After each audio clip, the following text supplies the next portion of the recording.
Ako pala ay isang trainee ng Wonderful International Services. Bilang isang scaffolder sa Japanese ay tinatawag na TOBI. Napaalis nila ako noong 2019, tapos napauwi ako bilang overstay netong February 2025. Bakit ako na-overstay? Kasi kaya po ako na-overstay, malaking paghihinayang sa visa ko kasi nawala. Kasi nabulag ako dun sa mga magagaling magsalita na black na tinatawag sa Japan ay ng immigration ay black company na ikayatin ka nila na lumipat sa kanila. Maraming ganyan sa Japan, ikayatin ka nila lumipat sa kanila, na doon ka na lang sa kanila magtrabaho. Kasi sabihin na natin na may pagkamaliit talaga yung sahod dun sa company na una kong napasukan, kasi syempre may kaltas naman talaga. Tapos marami kasi sa Japan ng alam naman natin na kulang sila sa empleyado, kaya marami talaga yung nagre-recruit na dito ka naman sa amin, magagaling sila magsalita. Pero huwag kayong kakagat sa ganun, kasi hindi nyo alam yung history nung Sarcho o company na lilipatan nyo. Baka black sila, hindi sila naka-register sa immigration, wala silang reason na may ibibigay sa immigration kung bakit ka sa kanila lumipat. Kasi yun ang hihingi ng immigration, bakit ka lumipat. Hindi basta-basta lumipat. Kaya ang payo ko sa inyo, tsagain nyo yung company nyo, kung saan kayo, kung ano yung nag-hire sa inyong company, panindigan nyo yung 3 years, 5 years, tapusin nyo. Kasi manghinayang kayo dun sa visa na ibinigay nila na once in a lifetime lang yun. Katulad ko, nasira yung visa ko. Matatagalan na ako bago makabalik ng Japan, o baka hindi na ako makabalik. Kasi binigay ng penalty sa akin ng immigration is 5 years. Malaki pang hinayang ko dun sa visa ko, kasi yun yung chance ko para yumaman ako, or kahit pa paano yung family ko may taguyod ko sila. Ang payo ko lang, tsagain nyo yung, kung medyo nalilitan kayo sa sahod, sa umpisa lang yan, kasi trainee pa lang naman Sa 5 years, pag naging SSW visa na kayo, lalaki na rin yun. Sa 10 years, pwede nyo nang madala yung family nyo sa Japan. Kaya, ang payo ko sa inyo, tapusin nyo yung 3 years, 5 years, huwag kayong lilipat. Kung maraming naghihikayat sa inyo na dito na lang kayo, lumipat kayo, malaki sahod dito, huwag kayong maniwala dun. Malaki rin kaltas, malaki nga sahod, malaki din kaltas ng sa Japan. Parehas lang. Ang importante yung visa, huwag mawala. Kasi yung visa na binigay sa inyo sa Japan, kahit hanggang mag 60 years old na kayo, SSW visa 1-2, kaya nyong panghawakan yun, pabalik-balik na lang kayo sa Japan hanggang sa lumaman na kayo.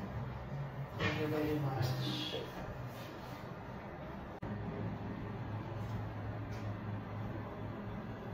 Good afternoon, sir. Thank you so much for sharing your story with us. This will be very helpful for our OFWs in Japan right now.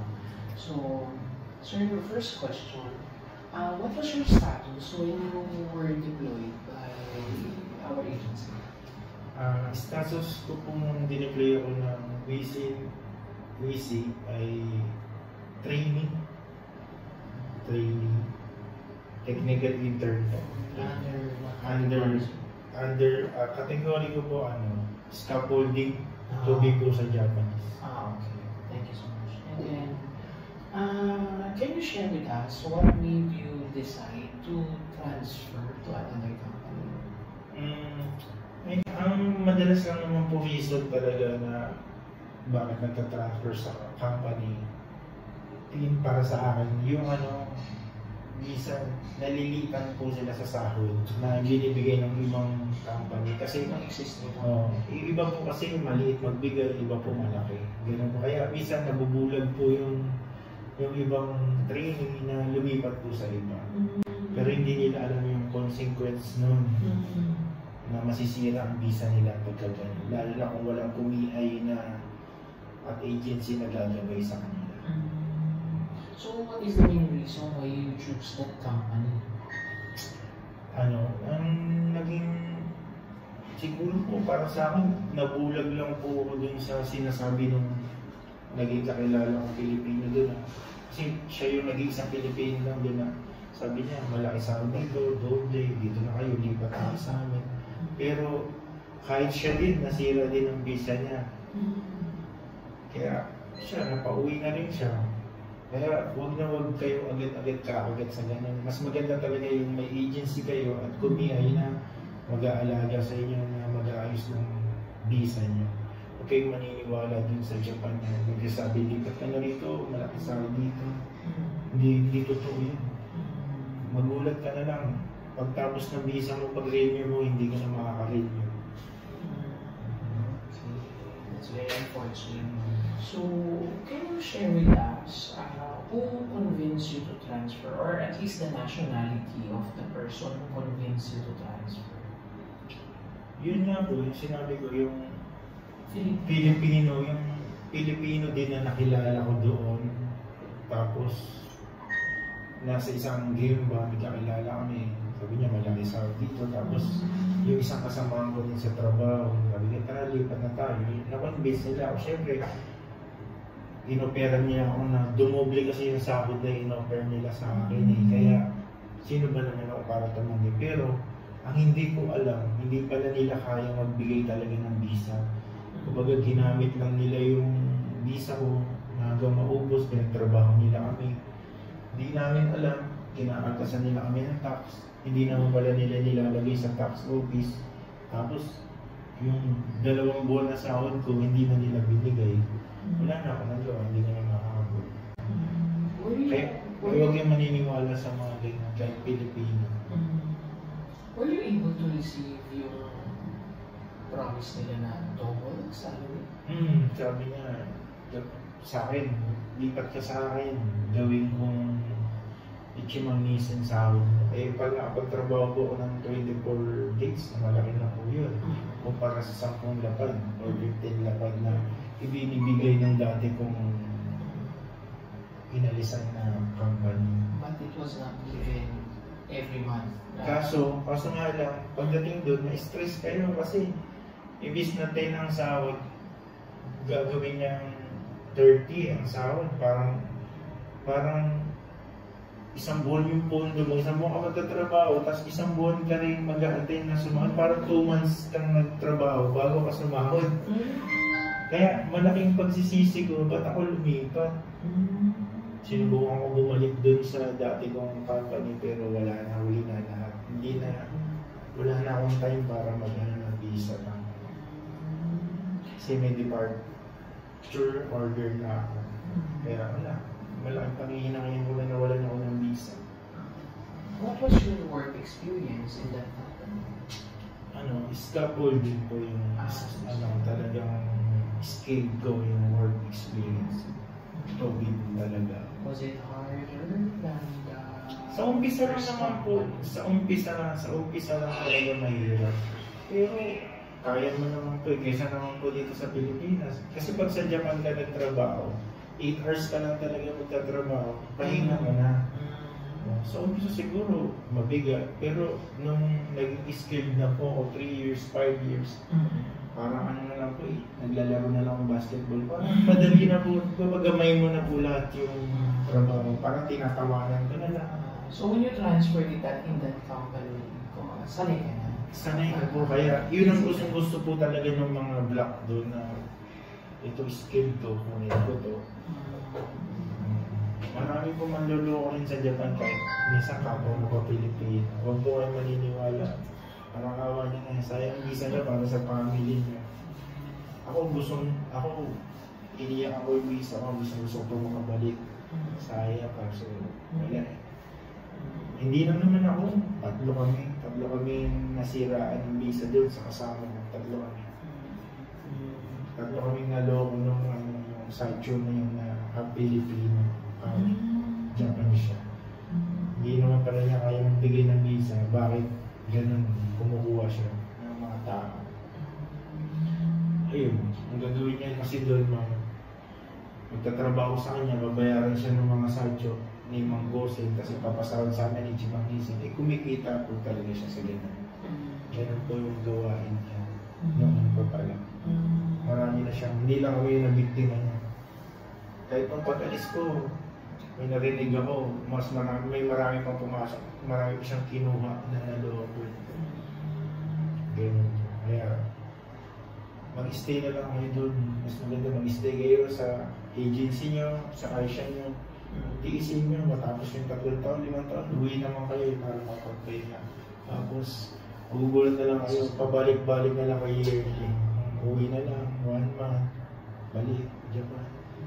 Nandiyan na, masaya. So what happened with you, sir, when you were in Japan? When your visa was not extended, what happened? Yun po, na deny po ako ng immigration, siyempre, wala po akong pamasahe pang pauwi, wala akong kaipon-ipon. Ginawa ko, napilitan po akong mag-overstay.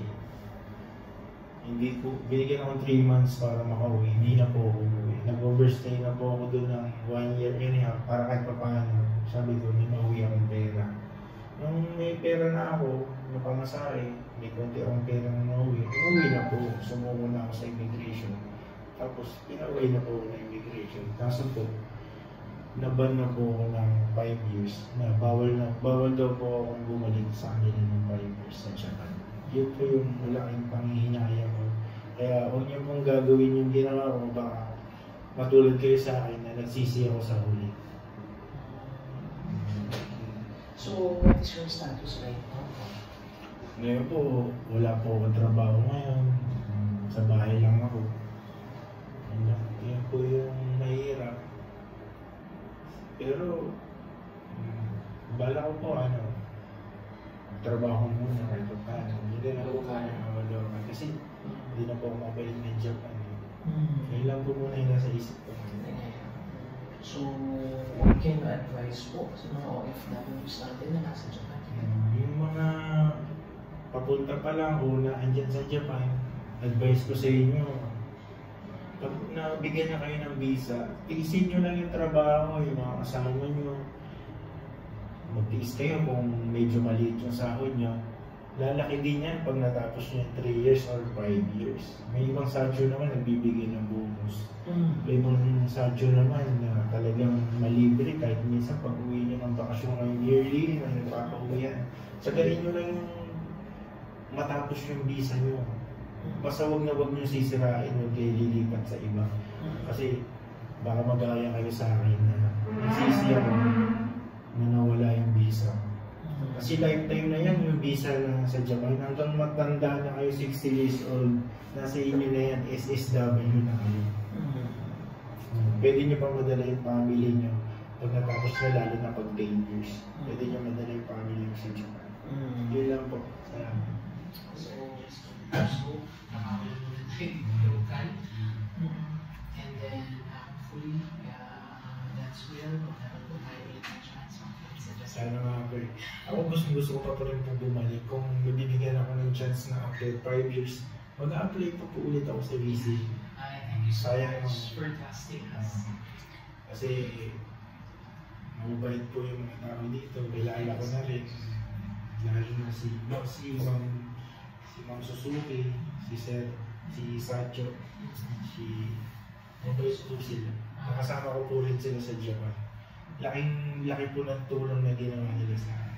Kahit pa paano yung family ko umangat yung buhay. And thank you so much, sir, for sharing your experiences. Madami po kayong matutulungan na OFWs na nasa Japan na they would realize po through your story, sir, yung mga dapat natin gawin habang nasa Japan. Thank you so much for your story. Thank you so much.